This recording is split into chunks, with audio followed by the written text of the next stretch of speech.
Again, so the Sharpeville massacre itself obviously was very important. The loss of life was terrible. The violence was terrible.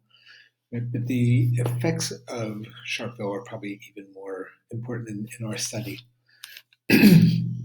So you want to make sure that you are taking some notes here, and pause the video whenever you want to write down some notes.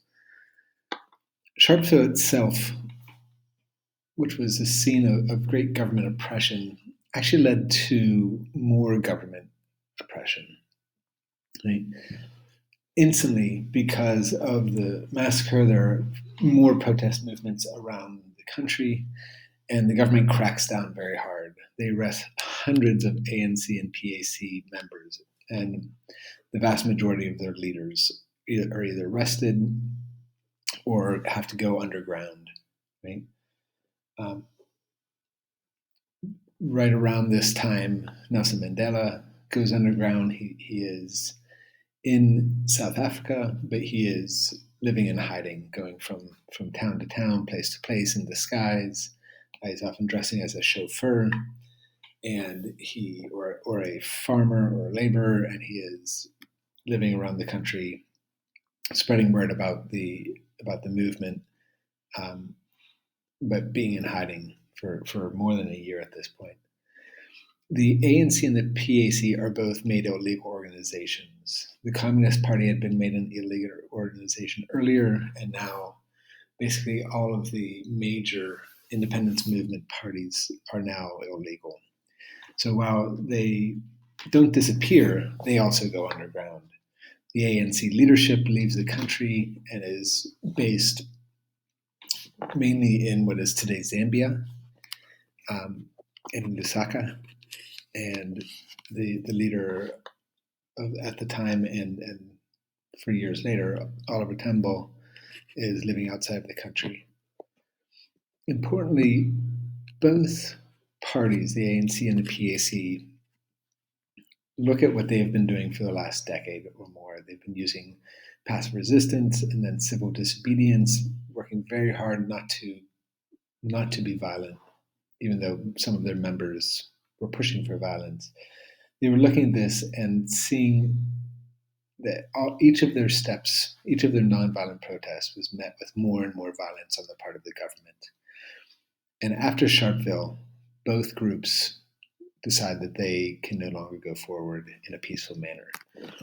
And so Nelson Mandela becomes the leader of Umkhonto we Sizwe, which is the Spear of the Nation, it's called, and it's also usually known as the MK.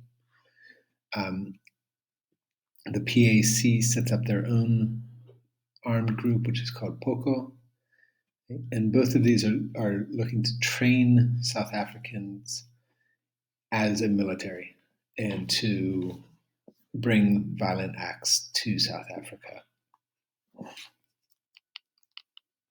Internationally, Sharpeville is a detriment to the African state, to the South African state. They become known as what is called a pariah state.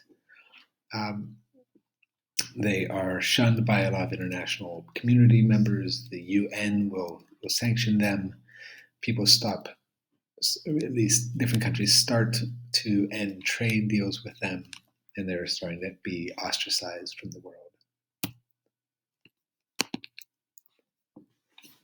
Umkhonto we Sizwe is a armed military wing.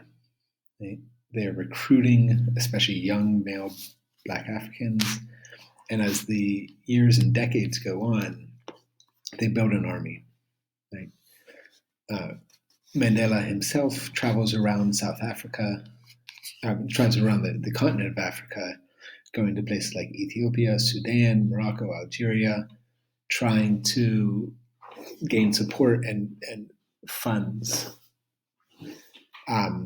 They are getting arms, weapons from different places, and building a military. At first, they're acting only they're only engaged in acts of sabotage. They're blowing up radio towers. They're blowing up communication centers, about blowing up government buildings, but not aiming at hurting people. That will change, though, and members of the MK will be engaged in traditional warfare battles, especially in what was then Rhodesia, but then later with the South African military as well. The MK continues to grow through the 1960s, but only slowly. Without their leadership, with the leadership either underground or in jail or exiled, it's hard to make many acts.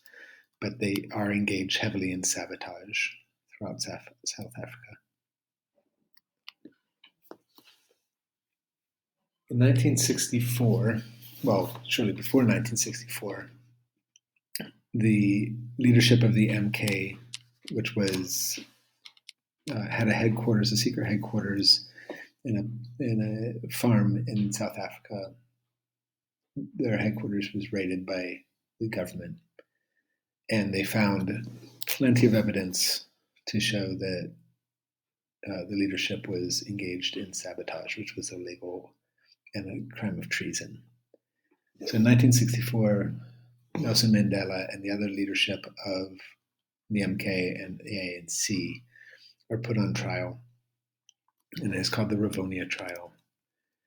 And at this trial, Mandela gives a famous speech called the I am prepared to die speech, which I am going to share a link with you to watch part of this. Mandela is saying that he is ready. He's given his life to freedom. He's not looking for black domination. He is looking for justice, and he is willing to die for this. The members of the trial are facing a death penalty, and most people think that they are going to receive the death penalty. But at the last moment, the judge decides that if he puts Mandela and his comrades to death, they're going to become martyrs. They're going to become more powerful in death than they were in life. So instead, he sentences them to life in prison. And within weeks, Mandela and his comrades are taken from the South African mainland and spend the next 27 years on the prison of Robben Island.